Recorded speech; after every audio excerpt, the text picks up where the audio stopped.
அனைத்து தேவேந்திரகுல வேளாளர் உறவுகளுக்கும் வணக்கம்.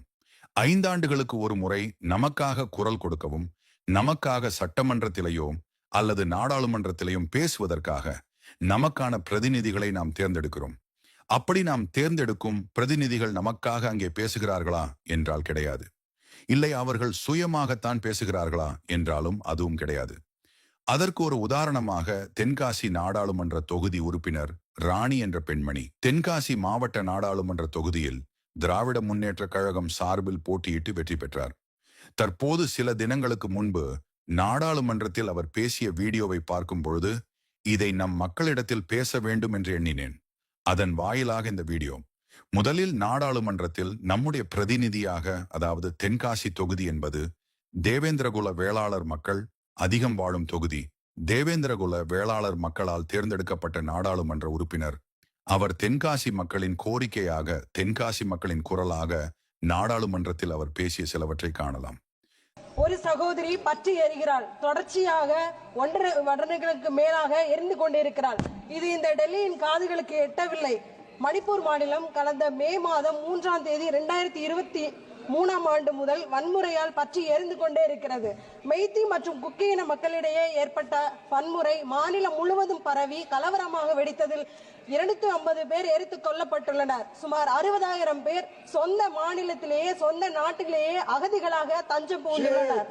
பள்ளிகள் சேதப்படுத்தப்பட்டுள்ளன, தேவாலயங்கள் தரமட்டமாக்கப்பட்டுள்ளன, அவர்களின் உடைமைகள் சேதப்படுத்தப்பட்டுள்ளன. 15,000 மாணவர்களுக்கு மேல் தங்கள் கல்வியை இழந்துள்ளனர். எவ்வாறு பாதுகாப்பை அளிப்பீர்கள்?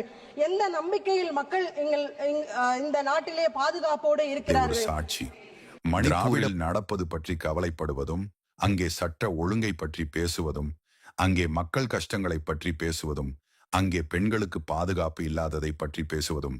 ஆனால் இங்கே நீங்கள் வெற்றி பெற்ற அதே தென்காசி நாடாளுமன்ற தொகுதியில் இன்று வரையிலும் எவ்வளவோ இளைஞர்கள் படுகொலை செய்யப்பட்டுள்ளார்கள். பள்ளியில் படிக்கும் இளைஞர்கள், மாணவர்கள் படுகொலை செய்யப்பட்டார்கள். சாதி ஆவணக் கொலைகள் தினம்தோறும் தென்காசி தொகுதியில் நடந்து கொண்டே உள்ளது. இதையெல்லாம் நீங்கள் எப்பொழுதாவது பேசியது உண்டா? தென்காசி தொகுதி பற்றி நீங்கள் பேச வேண்டும். தென்காசி தொகுதியில் பாதிக்கப்படும் மக்களின் குரலாக நீங்கள் இருந்திருக்க வேண்டும். உக்ரைனில் சென்று பேச்சுவார்த்தை நடத்தி பிரச்சனையை தீர்த்து வைக்க பாரத பிரதமர் அவர்கள் மிகுந்த முனைப்போடு இருக்கும் போது, சொந்த நாட்டிலேயே ஒரு சிறிய மாநிலத்தின் பிரச்சனையை தீர்த்து வைக்க மனமில்லையா? அல்லது அவர்களுக்கு பயம் இருக்கிறதா? இல்லது அவர் பாதுகாப்பற்ற தன்மையை உணர்கிறதா என்பதை இந்த ஒன்றிய அரசு விளக்கம் அளிக்க வேண்டும் என்று கேட்டுக்கொள்கிறேன். பிரதமர் மோடி அவர்கள் உக்ரைனில் சென்று பேசுகிறார். இல்லை, பேசவில்லை. அது நமக்கு தேவையில்லாதது. நீங்கள் பாதிக்கப்படும் தென்காசி தொகுதியில் உள்ள மக்களுக்கு என்றாவது போய் சந்தித்து உள்ளீர்களா? பாராளுமன்றத்தில் இந்திய நாட்டின் பிரதமரை கேள்வி கேட்கும் நீங்கள் உங்களுடைய தென்காசி தொகுதியில் பாதிக்கப்பட்ட மக்களை என்றாவது சென்று பார்த்ததுண்டா? அவர்களிடத்தில் பேசியது? பெண்களின் பாதுகாப்பை குறித்து உரக்க கத்துவார்களே சில குரூப், அவங்க எல்லாம் எங்க போனாங்கன்னு தெரியல. ஏன்னா பெண்களுக்கு பாதுகாப்பு இல்ல, பெண்களுக்கு எதிரான பாலியல் குற்றங்கள் அதிகரிச்சிருச்சு, பெண்கள் வெளியில நடமாட முடியல, இப்படி எல்லாம் கத்துவாங்க. அதெல்லாம் பாஜக ஆளாத மாநிலங்கள்ல ஒரு தவறு நடக்கும் போது மட்டும்தான் அவங்க கத்துவாங்க. மணிப்பூர் இந்தியால இல்லையா? இல்லனா மணிப்பூர்ல உள்ள பெண்கள்லாம் சகோதரிகளா கருதலையா? இல்லனா அவங்க பெண்களே இல்லையா? மணிப்பூரில் பெண்களுக்கு பாதுகாப்பு இல்லை. மணிப்பூரில் பெண்கள் வெளியே செல்வதற்கே பயத்துடன் சொல்கிறார்கள். தென்காசி தொகுதி நாடாளுமன்ற வேட்பாளர் ராணி அவர்களே, தமிழ்நாட்டில் பாரதிய ஜனதா கட்சி ஆளவில்லை. தமிழ்நாட்டில் ஆளக்கூடிய அரசு திராவிட முன்னேற்ற கழகம் அரசுதான். இதே திராவிட முன்னேற்ற கழகம் ஆட்சி செய்யும் தமிழ்நாட்டில் கடந்த 5 ஆண்டுகளில் மட்டும் 1095 பெண்கள் பாலியல் வன்கொடுமைக்கு உள்ளாக்கப்பட்டிருக்கிறார்கள். இந்த பாலியல் வன்கொடுமை என்பது 1095 பெண்கள் தைரியமாக வெளியே புகார் அளித்தது மட்டுமே. புகார் அளிக்காமல் எவ்வளவு பெண்கள் இருக்கிறார்கள் என்று தெரியவில்லை. ஆண்டிற்கு சராசரி 250 பெண்கள் பாலியல் வன்கொடுமை செய்யப்படுகிறார்கள். இது மணிப்பூரிலேயோ பீகாரிலோ குஜராத்திலே நடக்கவில்லை. உங்களுடைய தமிழ்நாட்டில் நெல்லை மாவட்டத்தில் தான் நடந்துள்ளது. இதையெல்லாம் நீங்கள் பேச உங்களுக்கு தைரியம் இருக்கிறதா? கிடையாது. பாதிக்கப்படும் மக்களை பற்றி உங்களுக்கு பேசுவதற்கு தைரியம் கிடையாது. மாறாக திராவிட முன்னேற்ற கழகம் எழுதி கொடுத்த வசனத்தை அப்படியே படித்துவிட்டு, அதுவும் திக்கி திக்கி திணறி படித்துவிட்டு வெளியே வருகிறீர்கள். இதற்காகத்தான் தென்காசி மக்கள் உங்களை வாக்களித்து தேர்ந்தெடுத்து உள்ளார்களா? இப்படிப்பட்ட ஒரு நபரை தேர்ந்தெடுத்ததற்கு தென்காசியில் இருக்கக்கூடிய ஒட்டுமொத்த தேவேந்திரகுல வேளாளர் மக்களும் அவமானம்தான் பட வேண்டும். உங்களுடைய குரலாக உங்களுடைய உணர்வை வெளிப்படுத்தும் ஒரு நபராக இருக்கக்கூடியவர்களை நீங்கள் தேர்ந்தெடுத்து அனுப்பினீர்கள் என்றால் உங்களுக்காக அவர்கள் பாராளுமன்றத்திலேயோ சட்டமன்றத்திலேயோ குரல் கொடுப்பார்கள். அடிமைகளை நீங்கள் தேர்ந்தெடுத்து விட்டு அவர்களிடத்தில் நமக்காக குரல் கொடுப்பார்கள் என்று நினைப்பது என்பது முட்டாள்தனமானது. வரக்கூடிய சட்டமன்ற 2026ஆம் ஆண்டு வரக்கூடிய சட்டமன்ற தேர்தலில் உங்களுக்காக குரல் கொடுக்கக்கூடியவர்களை, சட்டமன்றத்தில் உங்களுக்காக பேசக்கூடிய ஒரு ஆளுமை மிக்க தலைவரை தேர்ந்தெடுத்து அனுப்புங்கள். தேவேந்திரகுல வேளாளர் மக்களாகிய நாம் வாக்களித்து வெற்றி பெற்ற தென்காசி நாடாளுமன்ற தொகுதி வேட்பாளர் ராணி அவர்கள் பட்டியல் வெளியேற்றத்தை பற்றி பேசுவார்களா?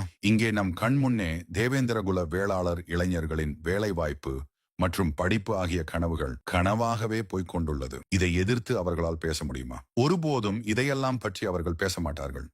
அவர்கள் பேசுவதற்கு அவர்களுக்கு தைரியம் கிடையாது என்பதை மட்டும் தேவேந்திரகுல வேளாளர்கள் புரிந்து கொள்ள வேண்டும். திராவிட முன்னேற்ற கழகம் கட்சி வரும் தேர்தலில் மிகப்பெரிய தோல்வி அடைய வேண்டும். தமிழ்நாட்டில் உழைக்கும் பாமர மக்கள் தினமும் வாழ்வதற்கே இங்கே பயத்துடன் தான் வாழ்ந்து கொண்டிருக்கிறார்கள். பள்ளிக்கு செல்லும் இளைஞர்களும் மாணவர்களும் இங்கே பயத்தோடுதான் பள்ளிகளுக்கு செல்லவும் ஒரு அவல நிலை உள்ளது. பெண்களுக்கும் இங்கே பாதுகாப்பற்ற ஒரு தன்மைதான் விளங்குகிறது. சீர்கெட்ட ஒரு தமிழ்நாட்டை உருவாக்கியுள்ளது திராவிட முன்னேற்ற கழகம். பிரச்சனைகளுக்கு தீர்வு காண முன் வரவில்லை, ஒருபோதும் அவர்களுக்கு முன் வரப்போவதும் இல்லை. அதனால் தேவேந்திரகுல வேளாளர் மக்களாகிய நம்மளுடைய கடமை வரும் தேர்தலில் திராவிட முன்னேற்ற கழகத்தை வீழ்த்த வேண்டும். நமக்கான ஆளுமையை நாம் தேர்ந்தெடுக்க வேண்டும். அதுவே நமக்கான அரசியலில் நமக்கான அங்கீகாரத்தை தரும் என்று நம்புகிறேன். ஏன்டா அவனை முன்னேற்றல அப்படி சொன்னா நீங்க எங்க சொல்லுவீங்க? நீங்க பயன்படுத்தல. நான் கேட்கற கேள்வி பெருசுங்க. நீங்க எத்தனை வருஷம் ஆட்சி இருக்கிறீங்க? 5 ஆண்டுகளுக்கு மேலாக திராவிட கட்சிகள் ஆட்சி இருக்கிறார்கள். 6 நூற்றாண்டுகளாக திராவிட கட்சி ஏன் வந்து ஆயிரக்கணக்கான கிருஷ்ணசாமி கொண்டு வரல? அது பதில் சொல்லுங்க. உங்களுடைய இடஒதுக்கீட்டு மூலமாக அதுக்கு ஒரு காரணம் அவங்க சொல்றாங்க. நீங்க கேட்ட கேள்விக்கு நீங்க மீண்டும் மீண்டும் அந்த கேள்வி கேட்கறதுனால நான் ஏன்னு சொல்லுங்க. இது 2000 ஆண்டு கால இழிவு 70 ஆண்டுகளில் தவறு முடியாதுங்க. தவறு. எந்த 2000 வருஷம் இழிவு? அவங்களுடைய அதான் உங்களுக்கு தப்புன்னு சொல்றேன். 2000 வருஷத்துல நீங்க மட்டும் முதலமைச்சர் ஆகிறீங்க, ராஜாஜி நீங்க மட்டும் முதலமைச்சர் ஆகிறீங்க. ஏன் அது 2000 வருஷம் எப்படி வர முடியும்? தேவேந்திர வேளாளருக்கு 2000 வருஷம் கிடையாது, வேற 100 வருஷம் தான். 1921 வெல்லும் பிசி பட்டியல் தான் இருக்கிறாங்க. நீங்க கொண்டு போய் தள்ளுறீங்க. நாங்க இன்னைக்கு வந்து நாங்க எங்களை விடுதலை பண்ணி நாங்க இருந்து வெளியே வரோங்கிறத விட மாட்டேங்கிறீங்க.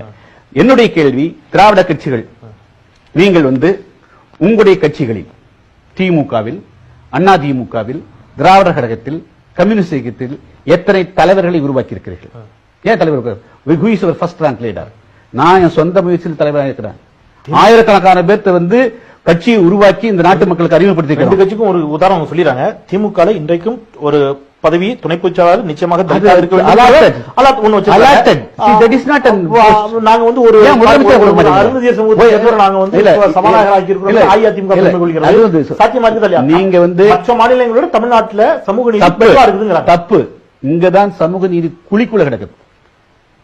அண்டை மாநில கர்நாடகத்துல பரமேஸ்வரா இந்தியாவினுடைய எதிர்கட்சி தலைவர், காங்கிரஸ் சேர்ந்தவர் அச்சா ஆக முடியுது. யூபியில இடஒதுக்கீடு மூலமா முதலமைச்சர் ஆனாங்க. என்ன கேள்வி கேட்கறீங்க திருப்பி திருப்பி? மாயாவதி தன்னுடைய சொந்த முயற்சியில் முதலமைச்சர் கன்சிராம் ஆனார்.